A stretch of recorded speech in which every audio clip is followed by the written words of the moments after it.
hold on, Emma. Hold on. Grab his top. They're just local agitators and ignore them. Do not engage, do not look. They're just doing it, they're here to cause trouble. Terry supports military camps like this being used for illegal immigrants. But he's playing this double game, like most Labour MPs, where he's supporting military bases being used for illegal immigrants. On the other hand, he's trying to distance himself as much as possible, saying this isn't my fault, don't blame me.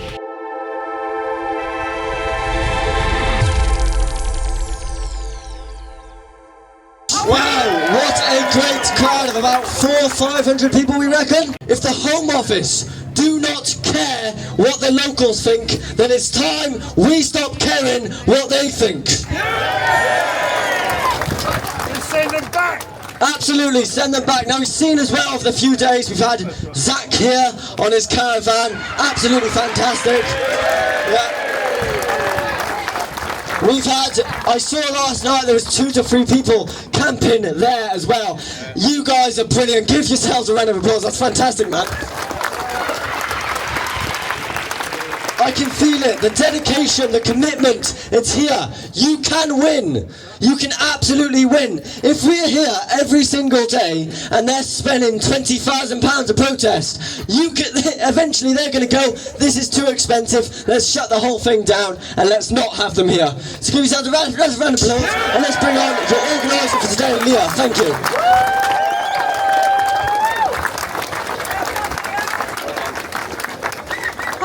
I just wanted to say thank you so much for turning up today and your support throughout the whole thing. Now let's get this done. Let's remember why we're here. Stay safe and support each other. Send them back! Send them back! Send them back! Send them back! And I'll tell you, Pakistan, who won't take that rapist who raped thousands of girls, that leader in Rotherham who's just been released by the Home Office. If you don't take these people back, what can we do? Well, first of all, we can stop 200 million, 500 million of aid to these countries. I would stop all flights to Pakistan. If you leave this country and you go to Pakistan, you're on a one-way ticket. And that includes the people in Bradford and Rotherham and Rochdale who have been raping our children for 40 years. Enough! Enough! You listen to me, Andy Barnham. You listen to me, Kara, you're hopeless, Keir Starmer, but just listen to the people. Lots of people here used to vote for Labour, and what have they got? Then they tried the Conservatives, and what did they get? And then a few people tried UKIP, and Nigel Farage sold them out. And by the way, I founded the Brexit Party to stop immigration. And what did Nigel do? Well, he chucked me out because I'm too based. I talk about things. And I'm now with Restore, and I hope that they will not become the new Conservative Party, that they will be based, and they will carry on being based, because we are going to be taken over and there is going to be violence like you have never seen on our streets if we don't stop this. What do we want? We want them out. We want them out. And I would suggest you vote for Restore, but we've got to keep the pressure on everybody. On everybody. And I mean, I don't, as somebody else said, we don't trust any political parties. Every single one of them has let us down. Restore is our last hope. And you gotta try, because Rupert at least is trying. He's 1 out of 650. We want halal meat out of our shops and our takeaways. It's everywhere. You can see my website. I've just put a website up called Screams of the Lambs. It's in Popeyes. It's in your schools. It's everywhere. It's in schools like in Brightlingsea that are 99.3% white. They have one Muslim child and they've got a headmaster who is sending these kids off to mosques and serving them halal meat without us even knowing. Disgusting! It's disgusting. We've got to stop it, and we will carry on fighting until we do. Thank you, ladies and gentlemen. I've been investigating Wethersfield for about a year now and found out quite a lot of information. So, yeah, for those who don't know me, I've travelled up from Chelmsford today. For the last 14 months, I've been campaigning locally around RAF Wethersfield in Essex. The site actually opened up in 2023, but when it opened up, it was probably Essex's best kept secret. And unless you lived locally, most people never heard about it. So there was no large protests like this. There wasn't really national news about it, not like sort of Crowborough and GB News, etc. Wethersfield is actually 40 minutes from my house, so I didn't actually know much about it either. So why did I become involved? The reason that it was discovered is that people who are accommodated at Wethersfield are being transported by a shuttle bus into Chelmsford every single day. These journeys are operated under the Home Office arrangements through Clear Springs, and if you don't know who Clear Springs are, please look into them because they are turning over billions every day. The CEO or one of the directors actually living abroad, and I believe that anyone that actually does services for the Home Office should be non-for-profit. They shouldn't be making billions of pounds and millions of pounds profit, but they do. So Clear Springs then contracted a company called Foster Hartley that really started up in 2024 just to bus migrants about. So immediately that raised questions for me. Why were these journeys taking place every day? Where were the people being taken and what was actually happening? So I started doing research. My ADHD just took me on many journeys. I looked at the bus timetables, I observed the journeys, and I tried to understand how everything worked. Now, on the government website, allegedly these men are being dropped off for voluntary services, but that's a lie. They are being bussed into the town centres of Colchester, Braintree and Chelmsford 365 days a year, and yes, they bust in on Christmas Day. They attend parties and they roam the streets as they please. Now, every Thursday they are bussed into the Salvation Army, and when I was driving up here today, I did notice a Salvation Army in Norton, so please keep an eye on that because I think Careford Cully will probably have their eye on it. And they're also bussed into Colchester and they're having daily parties at a place called Bridgeway, and the local Lib Dem councillor actually took her grandson there last week and videoed them having a party. So we like to thank this Lib Dem councillor because we didn't need to try and get in there to expose it ourselves. So one thing that's actually stood out to me is that the website confirms they're busting 3 times a day, but I noticed that the buses were arriving later in Chelmsford, so they're dropped off at 3 o'clock in the afternoon, which is when the school times finish, and then they're also dropped off about 5:45 when the shops are closed and collected at 7 o'clock at night. So during the winter there was sort of hundreds of men congregating on the side of the streets in the dark, and I've raised a lot of concerns about this.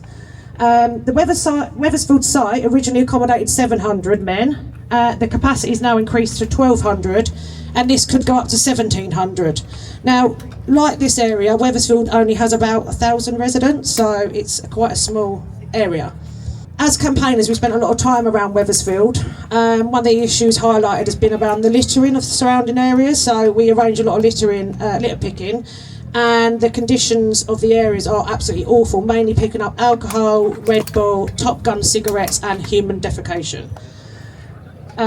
Wethersfield only has a village shop, a village hall, a church and a members club and a school. It's a very quiet rural community, and many residents told us they felt decisions were imposed on them without their views being properly considered. Now, if you're from Wethersfield, you either are against it or for it, and the reason why they hide it is because they're concerned about their house properties decreasing, and that is something that's happened in Crowborough as well. So, as I campaigned further, I discovered that Foster Hartley, that have won the contract for Wethersfield, also won that at Crowborough, so I travelled down to Crowborough on week 3, just to talk about this sort of stuff and help them as well. So my message to them people would be to stay informed. Move them on, ignore them! They're just local agitators and ignore them. Do not engage, do not look. They're just doing it, they're here to cause trouble. Just ignore them. Just ignore any agitators, because I'm telling you now, we will end up getting arrested and they won't. They're plants. What she's saying is more important than what they're saying.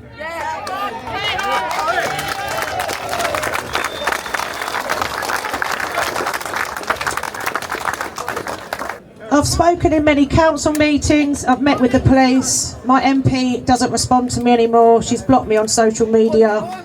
The Liberal Democrats are absolutely delusional. Chelmsford itself hides behind what I call a purple flag status, and the Women's Safety Charter is led by another lefty. But today I'm here because Barnham is now facing many questions that the communities like Wethersfield and Crowborough have faced. Now, whatever your views are, local people deserve clear information, transparency and proper consultation about decisions that will affect their communities. On top of that, this site will more than likely have an on-site medical centre. It will be funded by the taxpayer, but the illegal migrants will also be bussed into your local hospitals and dropped off door to door, while people locally have cancer and they have to pay for their own treatments. It's also worth noting that you will require a dentist to now see 1,200 illegal migrants, so watch out for who wins this contract and make sure you expose them as well. So one of my biggest concerns continues to be the cost, the safety and the necessity of transporting these people into sites and towns and cities every day. Keep them in here and lock the door. Where will they be transported to? Here. So I think maybe Bury St Edmunds, could be Cambridge, could be Kings Lynn. It could be Thetford, but in Crowborough they're transported to Crawley, which is an hour away. I've just raised a new petition, I'm waiting for it to be approved, so I'm going to basically ask that unnecessary transport for asylum accommodations is completely blocked. Whilst I started lifting up the bonnet and exposing some major issues, our campaign grew bigger, more than I expected. Whistleblowers came forward, so if you can get any staff members to come forward and tell you what's going on, please do. And of course, campaigning isn't easy. It comes with criticism, it comes with abuse, and it comes with people trying to discredit you. But if you generally believe in something, you have to decide whether you're prepared to keep going despite that. And I've had personal legal threats from Essex Live head office, I've had threats from the police, and I've had lies that wrote about me in the press. But one thing I've learned is that government changes, policies change, contracts change, public opinion changes, and none of that happens unless ordinary people like you and me are prepared to stand up and get involved. I'm just an ordinary person. Let's go.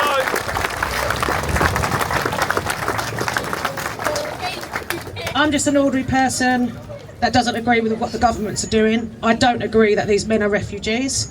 They're coming here for a reason. There has to be questions raised on why 1,200 men can be housed together behind closed doors. They will have security, but barely any of them will have SIA badges, so please document that. At Wethersfield, they're using security from an agency, and they have been informed by someone that they are mainly Pakistani students. So this raises concerns on their ability, are they actually allowed to work here? And are the Home Office, yet again, contracting more companies via Clear Springs that are here to just create profit from illegal migration? Barnham now finds itself at the beginning of a journey that many of us in Essex and Crowborough have already experienced, and as you can see already, have so-called security, which I saw on a video, and this is not to protect us, it's to protect them. You'll probably hear people tell you there's nothing you can do. You'll probably hear people say it's already decided. You may even wonder whether it's worth continuing. My advice is simple. Stay informed, ask questions, keep records, support one another, remain peaceful, remain respectful, and never let anyone convince you that your voice doesn't matter. You must stick together and don't fall out.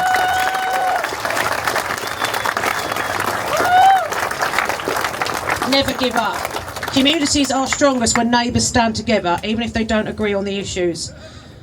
Over in Colchester, their teams are raising awareness, and they are here today. Their next demo is 18th of July. And over in Braintree, you have a wonderful lady called Free Speech Shell, and her team are doing a fantastic job, and I believe their next demo is the 11th of July in Braintree.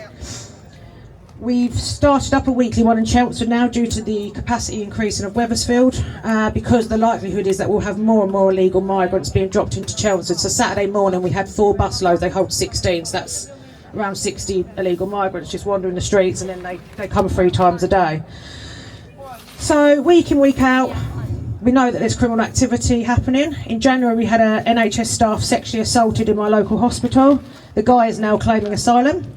More recently, a man punched a woman for filming in Braintree. Again, he will more than likely pass asylum. We don't want to increase problems that we already know by importing more. There is nothing racist about wanting safer streets and communities.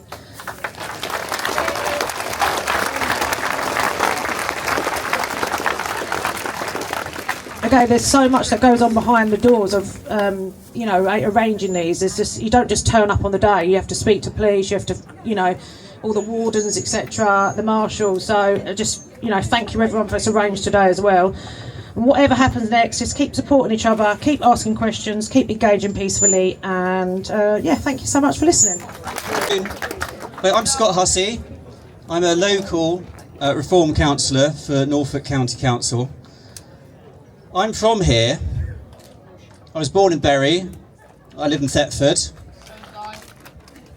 I'm from here and I'm proud to be here right now. And I'm sure all of you are very proud to be here too. Some people don't seem to be proud to be here. I can name two people in particular. Two of your MPs. Is Terry here by any chance? Terry, are you here? Just in case he's hiding somewhere. Peter, are you here anywhere? No. These two MPs, one for Bury St Edmunds and Stowmarket, Peter Princely, and Terry Jeremy, are hiding. They need to stop hiding, stop playing the victim, and start representing all of their constituents, not just the ones that they support. That includes you.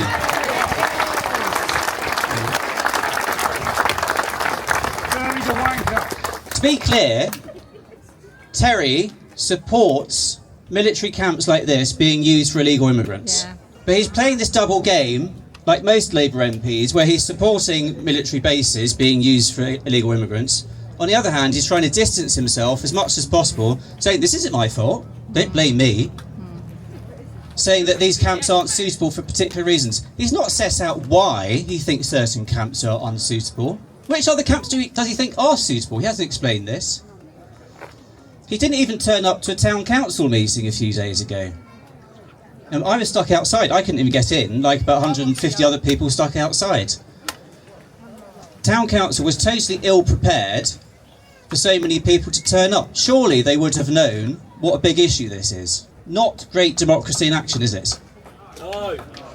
Let me read out, I've got some quotes here, so I don't want to get these quotes wrong. I'm going to read out what your local MPs have actually said on this issue. Terry said, "We need to reduce hotels, and the quickest way to do that is military accommodation. The military bases are better than hotels, but they're still not great." The Home Office has been scouting around this area for quite a long time, trying to find suitable places to put illegal immigrants. There were two other bases, Wretham, just outside Thetford, and West Toffs, were also scouted out by the Ministry of Defence. Terry also said that we should be supporting Afghans. He said that a significant proportion of those who are coming to this country are asylum seekers from Afghanistan, and that the military bases are suitable settings, and many had assisted British Armed Forces. Well, I can tell you, I used to live in Afghanistan for 5 years. I worked there. And I can tell you that the people who are there and coming over here are not always genuine asylum seekers. They're people who pay tens of thousands of pounds to criminals to get over here. Let me come on to Peter Princely. Peter has not given his personal views at all from what I can see on social media. I checked his X account today. A few days ago, all he had to say was something about supporting Palestine. Tweet about the plight of Palestinian people and the need to support progressive voices in Israel. A couple of days before, just after the last protest here, he wrote to the Home Secretary, Shabina Mahmood. What do you think he said? Whose side do you think he's on? Okay, let me read out some of his comments and questions to the Home Secretary, and you can make up your mind about which side you think he's on. Okay. One question: what security arrangements will be in place to protect both the new arrivals and the local residents? Notice that he put the new arrivals before you. Question number 2. I understand that unexploded ordnance has previously been detected on the site, including mustard gas. What measures will the government take to ensure the site is safe? Again, not really thinking of you. Then he goes on to say, we know that a quarter of those who arrive in the UK on dangerous small boats are women and children. Yeah. We also know that the majority of asylum claims are found to be genuine. Right. In other words, those making the claims, including women and children, have indeed fled war and persecution. Will any families with children be housed at the site? And if so, what measures will be put in place to support them? as regards, for instance, education, language learning and mental health support. I think it's quite clear what side he's on. It's not your side, it's not our side. If you've tried to access a GP or a dentist in Thetford recently, well, good luck, because I can't. But these guys, and I say guys because they're going to be young men who arrived on small boats, are going to have all the facilities here. And you may have read that the Home Office has been dishing out £50 credit cards to everyone for their weekly assistance. And guess where that's going to be spent? Going into Thetford, spending their money in there. Bussed by the Home Office to go to Thetford. The Home Office has also been trying to put asylum seekers, and I say asylum seekers, that's the technical legal phrase, but of course they're illegal immigrants, into Thetford already. There's a number of houses in Thetford where I understand Afghan men have been housed, and these houses on residential estates right near schools, opposite schools, are now full of Afghan men, young Afghan men, and people have written to me to say I am scared to even go out of my house because these men are smoking on the corner, I'm intimidated, I can't go out my house. Send them home! How many people here are going to be free to walk their dogs on the common over there? How many women here are going to be going out on the streets early in the morning or late at night and feeling safe? I don't think many. The irony is that this base behind us is being used by Norfolk and Suffolk constabularies as a training base for riot police. These are the police really who we're going to need, but they're going to be gone because the base won't be used anymore. Training to use on us. Yeah. So Terry said, getting back to Terry said, I'm very concerned. I'm very concerned about this, and I think we need a public consultation. I tell you what, this is the public consultation. Yes. You. It's a shame that he's not here to hear your voices and to stand up, but instead he's hiding. So I urge all of you to keep up the protests, keep them peaceful, keep them positive, because the Home Office technically needs to seek planning permission to change this into a camp for illegal immigrants, okay? So they have to go through the councils who they've totally ignored. Total disdain for any due process.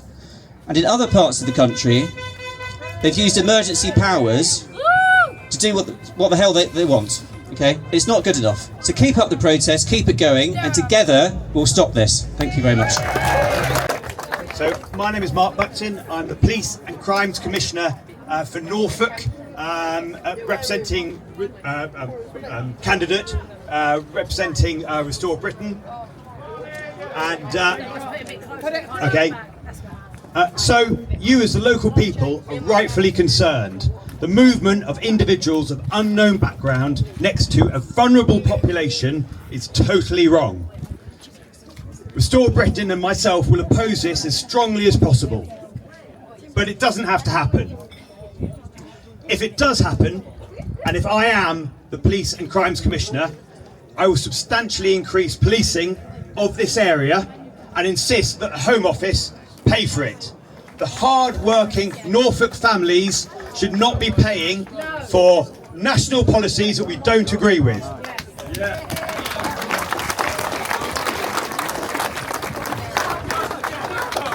Millions must go! Restore Britain are the only party who've got a well-researched, documented policy on how to conduct mass deportations. No other party has that.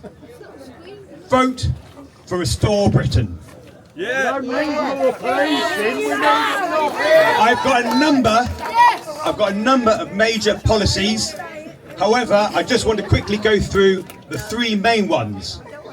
First is stop two-tier policing. We want to remove all DEI targets and back to the fullest extent any officers who are complained about on the basis of any protected characteristic. Giving officers the confidence to fairly address all illegal conduct without the fear of being accused of being prejudiced or racist. Like Henry Novak, like Manchester Airport, like the Birmingham that's just happened. How are left-wing demonstrations immune to policing, but ours aren't? And Matt Styler, of course, the para in Southampton, who's just been cleared after being attacked by the police for doing nothing wrong. My second policy is safer streets, especially for women and girls. I will conduct safety summits across the whole of Norfolk to identify why females feel unsafe and to identify deliverable actions to increase safety, which we will then input. Great points. Great points. And finally, visible policing. I will increase patrolling and actively support officers to police robustly, restoring stop and search powers. The most important thing is to remove two-tier policing.